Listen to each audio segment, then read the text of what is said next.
చంద్రగ్రహణం సందర్భంగా మార్కాపురం జిల్లా వ్యాప్తంగా ఆలయాల్లో తెల్లవారుజామునే స్వామివార్లకు అభిషేకాలు, ప్రత్యేక పూజలు నిర్వహించారు. అనంతరం ఉదయం 9 గంటల సమయంలో ఆలయ తలుపులు మూసివేశారు.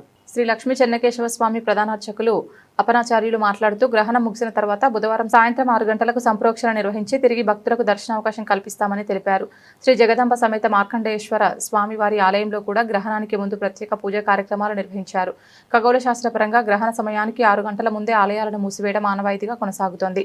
గ్రహణ ప్రభావం ముగిసే వరకు గర్భాలయ ప్రవేశం నిలిపివేశారు. శ్రీ అల్లూరి పోలేరమ్మ వారి దేవస్థానంతో పాటు మరికొన్ని ఆలయాలు కూడా గ్రహణం సందర్భంగా మూసివేశారు. ఉదయం 9 గంటల నుంచే భక్తులకు దర్శనాలు నిలిపివేయబడ్డాయి. గ్రహణ సమయ మార్పులను భక్తులు గమనించాలని కోరారు. గ్రహణ ప్రభావం పూర్తిగా ముగిసిన తర్వాత మాత్రమే గర్భాలయ ప్రవేశం ఉంటుంది. చంద్రగ్రహణం సందర్భంగా గర్భిణీ స్త్రీలు బయటికి రాకూడదని, ప్రతి ఒక్కరూ ఇష్టదైవాన్ని ప్రార్థించాలని అర్చకులు సూచించారు.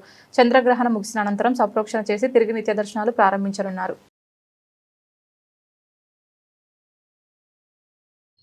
జై శ్రీమన్నారాయణ, జై చెన్నకేశవ. శ్రీ లక్ష్మీ చెన్నకేశవం దేవస్థానం మార్కాపురం జిల్లా శ్రీ లక్ష్మీ చెన్నకేశవం దేవస్థానం ఈరోజు కేతుగ్రస్త చంద్రగ్రహణం కారణంగా స్వామివారి ఆలయం ఉదయం 9 గంటల నుంచి రాత్రి 9 గంటల వరకు మూసివేసి తదుపరి మరుసటి రోజున అంటే బుధవారం 4వ తేదీ స్వామివారి యొక్క దేవాలయ తలుపులు సంప్రోషణ కార్యక్రమంతో తెరుచుకుంటాయి. ఈ కేతుగ్రస్త చంద్రగ్రహణం రోజున అందరూ కూడా 3 గంటల 20 నిమిషాల మధ్యాహ్నం చంద్రగ్రహణం మనకు స్పర్శకాలం, అదేవిధంగా 6:40కి మోక్షకాలం ఉంటుంది.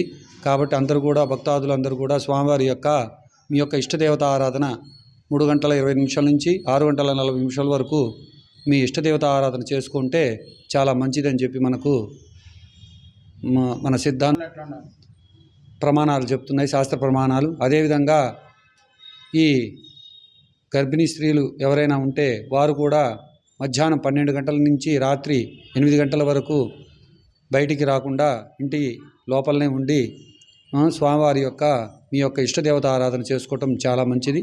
జై శ్రీమన్నారాయణ, జై చెన్నకేశవ.